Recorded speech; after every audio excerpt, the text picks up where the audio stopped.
இப்போ இருக்க பசங்கள்லாம் வீட்டில் செஞ்சு கொடுக்குறத என்னென்ன சாப்பிட்றாங்க, வெளியே போய் அந்த பீஸா பர்கர் இப்படி தான் கேட்குறாங்க. அதே நம்ம வீட்டில் செஞ்சு கொடுத்தாலும் அந்த டேஸ்ட்டு நல்லா இருக்குது அப்படி தாங்க அவங்க சொல்கிறாங்க.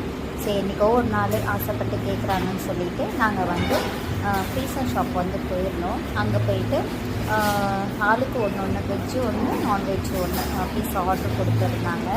அது வரைக்கும் வெயிட் பண்ணி எல்லாருமே வந்ததுக்கப்புறமா ஒரு பீஸ் அந்த மாதிரி எல்லாம் சாப்பிட்டோம். டேஸ்ட்டு பரவாயில்ல, நல்லா சூப்பராகவே இருந்தது. அது வரைக்கும் என்றைக்கோ ஒரு நாள் வாங்கி கொடுக்கறதுக்கு தப்பு இல்லை. ஆனால் நம்ம ரெகுலராக மட்டும் வச்சுக்கக்கூடாது. குழந்தைங்க ஆசைப்படுறாங்க இல்லைங்களா. நல்லா திருப்தியாக சாப்பிட்டாரு. சூப்பராக இருக்குன்னு சொல்லி அவர் சொல்லிட்டார். சாப்பிட்டு இதுக்கப்புறமா என்ன வீட்டுக்கு தான் வரணும். வீட்டுக்கு டிஃபன் செஞ்சு சாப்பிட்டு நல்லா திருப்தியாக தூங்கினாங்க. சரிங்க, அடுத்த வீடியோவில் நம்ம பாய்.